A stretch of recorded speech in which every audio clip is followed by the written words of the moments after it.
Dans cette partie 5 sur le système Apex, nous allons voir maintenant l'étude des tissus. Alors, souvenez-vous, on a été donc sur le site NVIDIA Developer Zone pour pouvoir télécharger donc les systèmes Apex. Alors, dans ce système, vous avez dû obtenir par la même occasion les plugins qui vont être utilisés dans 3ds Max. Donc normalement vous avez dû obtenir ce fichier NVIDIA PhysicX for Autodesk 3ds Max 2013 ou bien éventuellement 2012 ou aussi 2010. Alors il suffit de cliquer 2 fois sur cet exécutable et ensuite vous pouvez donc lancer l'installation du plugin PhysicX. Vous acceptez donc la licence. Ensuite, vous pouvez appliquer sur le bouton typical et puis faire install. Et normalement, si tout s'est bien passé, vous devez obtenir donc ce message de fin. Donc une fois que vous avez installé donc ce plugin, vous devez voir apparaître dans votre programme PhysicX à cet endroit. Et là, vous pouvez faire affichage donc de la toolbar que vous pouvez intégrer par exemple dans le menu en haut ici. Le fichier que je vais utiliser maintenant peut être trouvé donc sur le site NVIDIA Developer Zone. Alors là, vous avez donc un drapeau qui est constitué ici, vous voyez, de bones,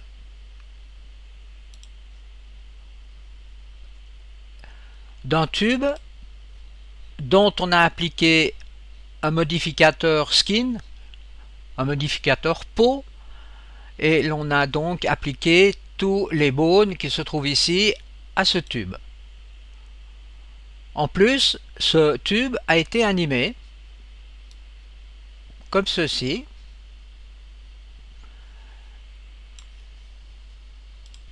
En ce qui concerne la partie drapeau à proprement parler et non du mât comme je viens d'expliquer préalablement, et bien là vous voyez c'est aussi construit donc à partir de bones qui se trouvent ici en rouge.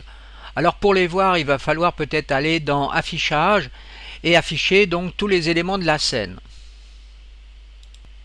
Donc ici de la même façon le drapeau, donc l'éditable poly, on lui a associé donc un modificateur skin et l'on a attribué donc au modificateur skin les bones qui sont ici en rouge. Si on développe le modificateur skin et qu'on clique sur enveloppe, on voit donc l'enveloppe qui est attribuée donc à chaque bone.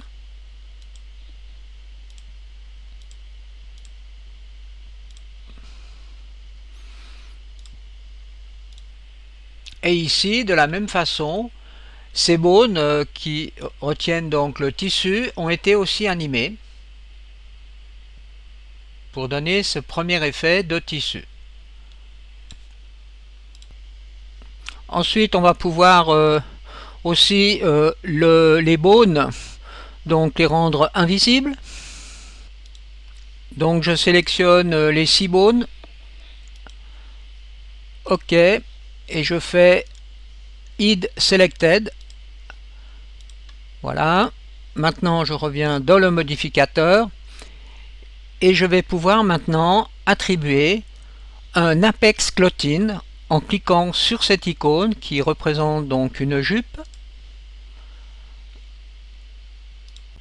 Si vous allez aussi dans la partie affichage, vous voyez ici, vous pouvez afficher donc le matériel utilisé dans la scène ou bien l'objet en couleur. Alors laissons pour l'instant l'objet en couleur. Une fois que l'Apex Clotin est appliqué donc au modificateur skin, eh bien si je lance une première simulation, je constate que le tissu ne suit absolument pas le mât. Nous retrouvons donc à cet endroit le matériel physique, c'est-à-dire le tissu, les propriétés du tissu. Alors nous allons revenir sur ces paramètres. Ensuite, ici, nous avons ce qu'on appelle les peintes attributs, donc la peinture, la façon de peindre se trouve à cet endroit. Alors, matériel, on l'est sur All. Le canal qu'on utilise, c'est maximum distance. Ensuite, le debug, on fait sur tous les vertices. Et puis, on garde ici le style wireframe valeur. Ensuite, on peut ici augmenter, vous voyez, la visibilité de ce qu'on va faire donc dans le preview. Alors ici, je vais augmenter, par exemple, à environ 20 pour commencer. Je commence par donner une valeur dans le canal valeur, une valeur un peu plus grande que 1. Et je fais avec une opération replace, c'est-à-dire que je vais replacer cette valeur de 1,29 sur tous les vertices du drapeau en faisant flood. On voit apparaître donc ces petits points rouges qui sont ici. Alors on peut déjà faire une simulation et on constate cette fois-ci que le drapeau, eh bien, il suit bien le mât. Effectuons une addition. Alors on va additionner maintenant par exemple une valeur de 2 à tous ces points en faisant de nouveau flood 2 fois. Je relance une simulation et là on commence à voir les déformations qui sont appliquées sur le tissu. Alors première chose, c'est que à cet endroit on voit que le drapeau s'éloigne donc du poteau, donc on va essayer de corriger ceci. Pour effectuer cette correction, on va procéder de la façon suivante. Là, je vais mettre une valeur proche de 1. Je fais faire l'opération replace, donc je vais donner une valeur de 1 à des vertex, que je vais sélectionner. Alors pour les sélectionner, je vais utiliser l'outil de peinture en cliquant ici sur Paint. Là, vous voyez, vous avez une brosse qui apparaît. Et là, par exemple, j'ai changé la valeur de ces points. Et je relance une simulation. Donc on voit déjà que le tissu suit beaucoup mieux le poteau. Donc en somme, ceci consiste à jouer sur les différentes valeurs appliquées à chacun de ces vertices sur la zone de tissu pour obtenir les effets désirés. Je peux aussi par exemple utiliser une opération d'échelle. Ceci veut dire que je vais multiplier tous les points que je vais peindre par une valeur de 2,4. On voit donc en somme les normales au tissu qui sont beaucoup plus grandes. Et voilà le résultat. Donc on voit toujours la déformation que l'on crée. Alors je peux faire undo pour revenir en arrière. Donc ici nous avons la possibilité donc de peindre les vertices du tissu pour obtenir des effets différents. Alors maintenant si on vient donc sur la partie physique matérielle, ici on a un multiplicateur de gravité par rapport à la gravité donc qui se trouve dans la scène. Ici on a la globale gravité qui est avec une accélération de moins 981. Donc ici on multiplie par 1, donc on est dans ce cas là à une valeur de moins 981. Alors mettons maintenant 0,1, donc on a une gravité 10 fois plus faible. Ensuite on peut jouer sur la friction, donc le nom porte bien ceci porte bien son nom, c'est donc la friction par rapport à l'air du tissu. Ensuite on a le damping et puis le bendiness qui est le fait d'accentuer le fait de faire des plis dans le tissu.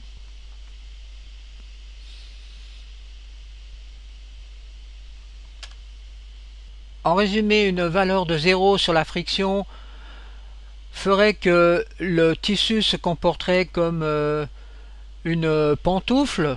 une super pantoufle, c'est-à-dire qu'il n'y a pas de frottement. Et puis dans le cas où la friction est à 1, c'est le maximum, on aurait vraiment un tissu extrêmement rude.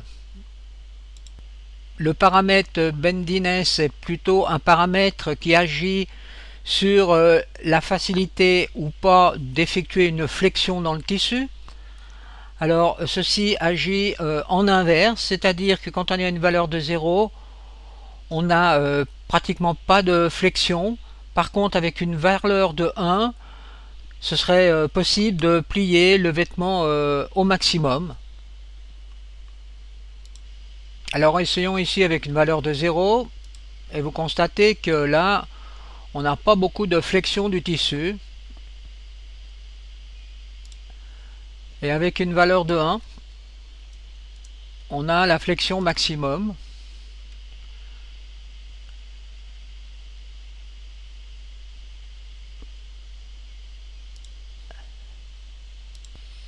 Le dumping agit sur la quantité de contraintes que l'on peut effectuer donc sur le mouvement des sommets, donc sur la force de contrainte sur les mouvements des sommets. Alors on conseille de mettre jamais plus bas que 0,2. Le paramètre stretch ici, eh bien, comme son nom l'indique, est un paramètre qui va jouer sur l'élasticité du tissu. Donc si on met 1, on va avoir une élasticité maximum.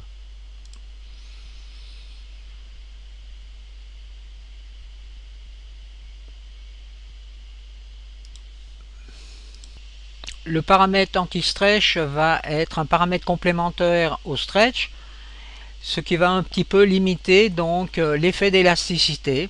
Alors une valeur conseillée, c'est 1,05.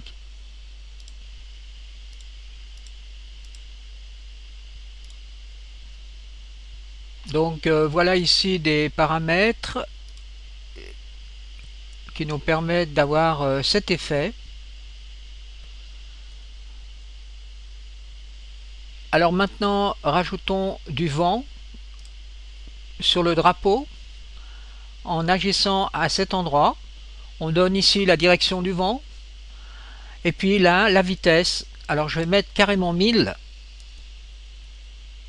pour obtenir vraiment un effet conséquent, bon, qui est un petit peu excessif. Mais voilà, on voit bien l'action du vent qui s'ajoute à l'action du drapeau.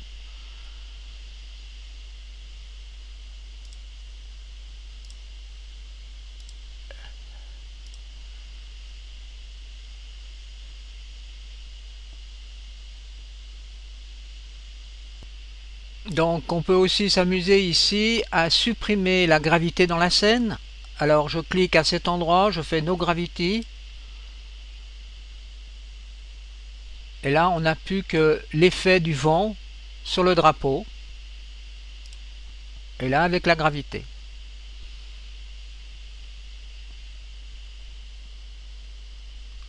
Donc avant de continuer à expliquer comment on peut exporter le drapeau vers UDK, j'ai dû faire une petite modification car je vais constater que la dernière version donc du plugin PhysicX, la 1.2.1, ne fonctionne pas.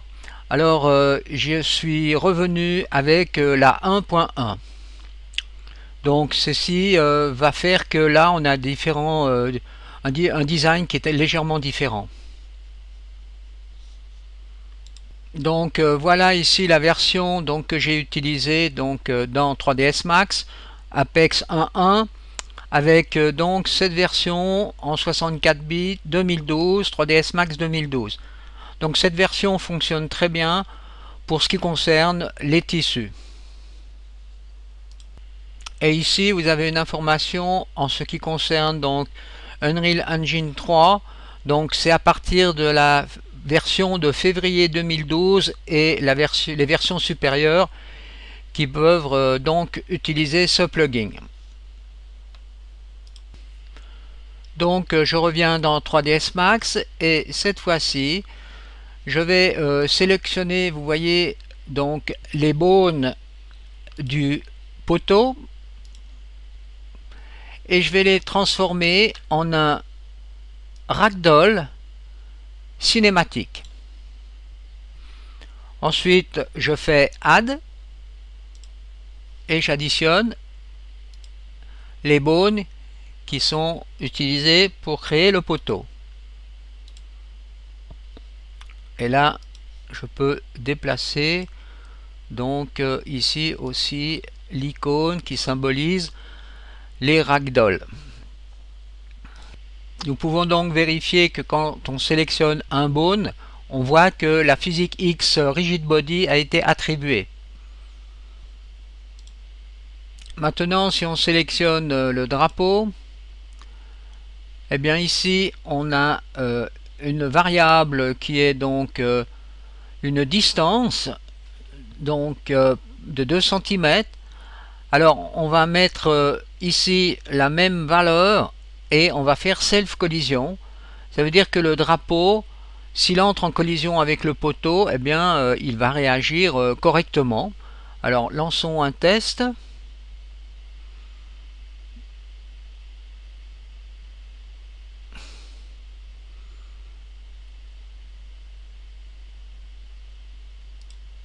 Donc maintenant on est prêt pour exporter notre travail.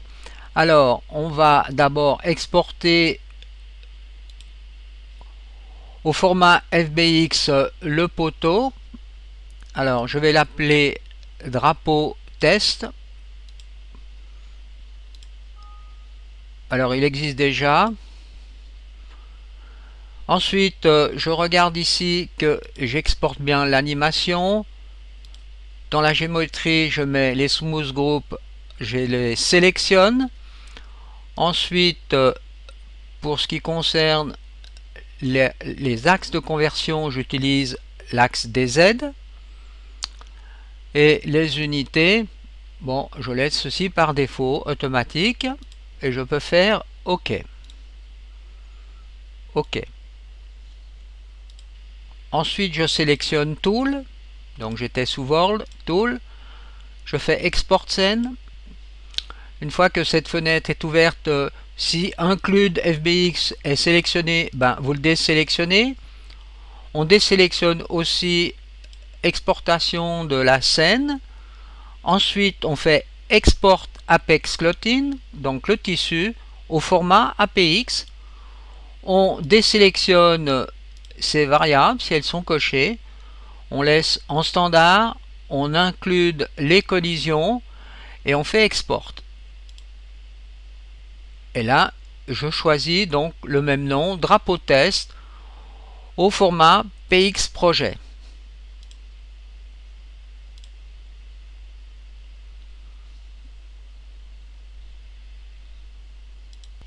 Je vais importer maintenant les deux fichiers, donc je vais dans le paquet Mi Package APX, je fais import et je choisis donc le chemin où se trouvent donc les fichiers. Je sélectionne le fichier FBX drapeau test et ensuite c'est un skeletal mesh, donc je l'importe en faisant OK. Maintenant je fais la même chose avec le fichier Apex, ouvrir, et là il suffit simplement de faire OK.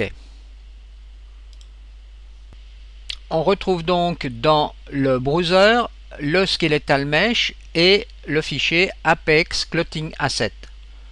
Alors on ouvre le skeletal mesh en cliquant 2 fois sur l'icône. Alors là bien sûr les paramètres ont déjà été mis sur le drapeau. La première chose, on va dans la partie skeletal mesh, on va sous matériel et là on attribue donc les matières donc du drapeau, la matière du poteau. Alors par exemple là vous voyez j'utilise ça pour le poteau et ici pour le drapeau. Ensuite on va mettre à cet endroit dans Clothing Asset, eh bien on met le fichier Apex Clothing Asset. Ce qui a pour but donc de faire une première simulation que l'on voit ici. Ensuite, vous devez aller encore dans la partie Clotin Load Map que vous développez, et à cet endroit, vous mettez 1. Voilà, je mets 1. Et ensuite, on va créer maintenant une animation, puisqu'on a exporté le ragdoll cinématique, qui fait qu'on a une torsion du poteau. Alors pour cela, on doit créer donc dans le browser un animset avec bouton droit, New Animset, et on donne donc le nom que l'on veut. Et ensuite, vous voyez, si je vais dans la partie anime, eh bien je trouve le drapeau. Et si je fais un play ici, voilà.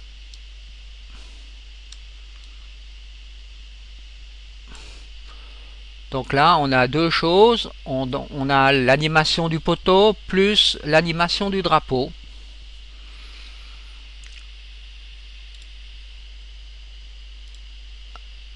Il suffit ensuite de l'intégrer dans la scène et de faire un petit programme dans le Kismet pour pouvoir animer le poteau. J'ai rajouté donc un level loaded, un outil matiné avec l'animation donc du poteau. Alors regardons vite comment j'ai fait. J'ouvre ici. Alors attention. J'ai ouvert ici l'Unreal Matiné. Alors on a un New Skeletal Mesh Group, donc c'est le poteau. Et ensuite on a donc rajouté ici un groupe Animset. Et j'ai pris donc l'animset qui correspond à l'animset donc du drapeau. Et ensuite j'ai mis un point clé sous anime au départ. Et j'ai fait que, en somme, ça boucle en permanence. Donc si je vais dans les caractéristiques principales, vous voyez, j'ai fait looping. Donc on va faire une boucle en permanence. Donc ceci va permettre d'animer le drapeau, plus exactement le poteau, et puis indirectement le drapeau qui lui-même est animé par le système Apex Clothing. Alors faisons un play à cet endroit, et voilà.